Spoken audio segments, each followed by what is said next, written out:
The rich don't manage money after they spend, they manage money before they spend. That idea changed the way I look at every paycheck. I have seen people earn $50,000 a year and feel one bill away from panic. I have also seen people earn $150,000 a year and still have no real assets, no breathing room, and no clear path forward. So I do not believe the problem is always income. Sometimes the problem is that money arrives with no instructions. It comes in, then rent takes a piece, groceries take a piece, the car takes a piece, and little by little the month quietly eats the paycheck. By the time people check their account, they are just reacting to what is left. Wealthy people move differently. They do not wait to see what remains after life emotions, ads, and pressure have taken their share. They decide first. Every dollar has a job before it has a chance to disappear. That is why I use the 15-65-20 system. It is not a shortcut. It is not a promise to get rich quickly. It is a way to bring financial order to your money. And the first rule is simple. Before your money belongs to anyone else, a piece of it must belong to your future. The first 15% is not there to make you rich tomorrow. I see it as the part of every paycheck that keeps life from knocking you flat. Before money can build wealth, it has to build protection. Because a small financial surprise can become a real crisis when there is nothing set aside. Think about how quickly it can happen. Your car needs a repair you did not expect. A medical bill shows up. Someone in your family needs help. Your hours get cut or you lose a job at the worst possible time. And even while all of that is happening, rent still has to be paid. Utilities do not pause. Groceries still cost money. Insurance, gas, and minimum debt payments keep coming due. That is why I like to start with a simple goal, a 1-month survival fund. Not 1 month of your dream lifestyle. Not 1 month of restaurants, shopping, travel subscriptions, and extras. Just 1 month of the core things you truly need to keep your life standing. Housing, food, utilities, transportation, insurance, minimum payments on debt. This first layer is not glamorous, but it gives you space to breathe. Once that is in place, I would work toward 3 to 6 months of essential expenses.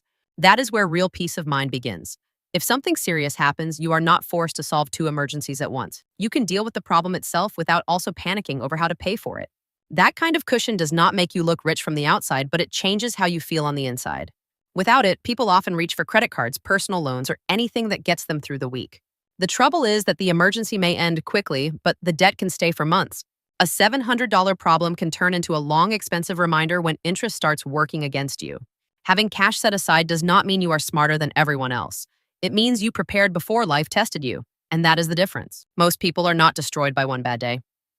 They are hurt because one bad day finds them with no margin. So when I say pay yourself first, I do not mean buy something for yourself first. I mean protect yourself first every single month before anyone else gets paid. Build a small wall between your life and chaos. But once your first layer of protection is in place, that same 15% has a second job it needs to start growing. Saving protects me, but investing is what starts to free me. I like to think of cash as the shield and investing as the engine. Cash helps me survive the surprise. Investing helps my money grow beyond the hours I personally work. If I only hold money in cash forever, I may feel safe in the short run, but over the long run, I am asking my future to stand still while prices, needs, and life keep moving. The wealthy understand something simple: time is one of the most powerful assets in money. Not perfect timing, not guessing the next hot stock, just time. Let me show you why. Imagine Janet starts at age 30. She invests $10,000, earns a steady 6% return each year, and then leaves the money alone for 20 years. She does not add another dollar. By the time she turns 50, that original $10,000 has grown to $32,071. Now imagine Mike waits until age 40. He invests $2,000 every year for 10 years, also earning the same 6% annual return. By age 50, he has put in $20,000 of money, twice as much as Janet, but his investment grows to only $27,944. That is still good, but it is less than Janet. The lesson is not that Mike failed. The lesson is that Janet gave her money more time to compound.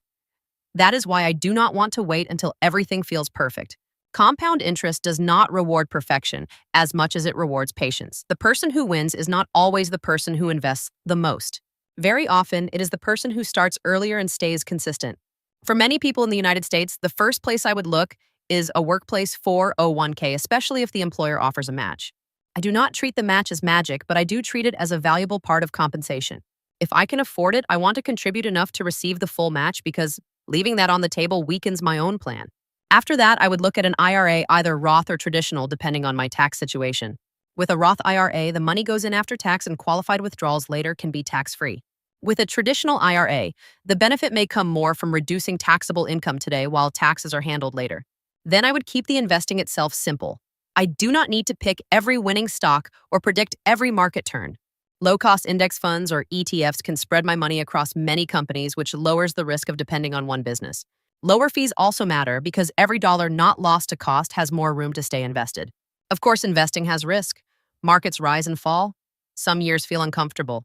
But investing regularly for the long term is usually stronger than waiting forever for the perfect moment. But investing only works if your everyday life does not eat the rest of your money alive. The 65% is where most people lose control without noticing it. I see this part as the money that keeps life running. Rent or mortgage, groceries, utilities, transportation insurance, and minimum payments on debt. These are not luxuries. These are the bills that keep the lights on, food in the house, and the car or train pass available when work starts in the morning. But this is also the part of the budget that can grow until it swallows everything else. And that is why I do not blame every financial problem on coffee or one small purchase. Small spending can matter, but the big fixed decisions usually do the most damage. It often starts innocently. You get a raise and suddenly the old apartment feels too small. Then the car feels outdated.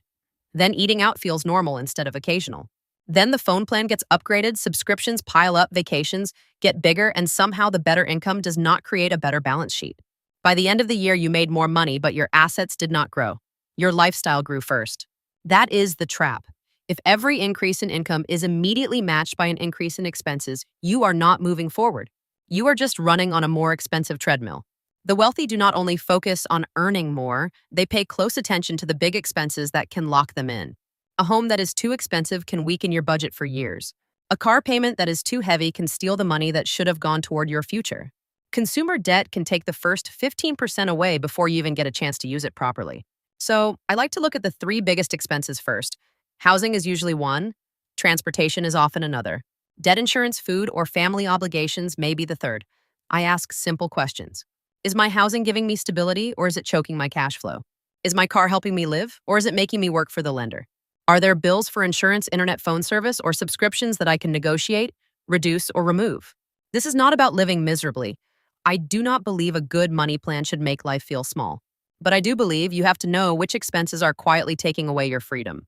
But a good money system cannot be built only on restriction.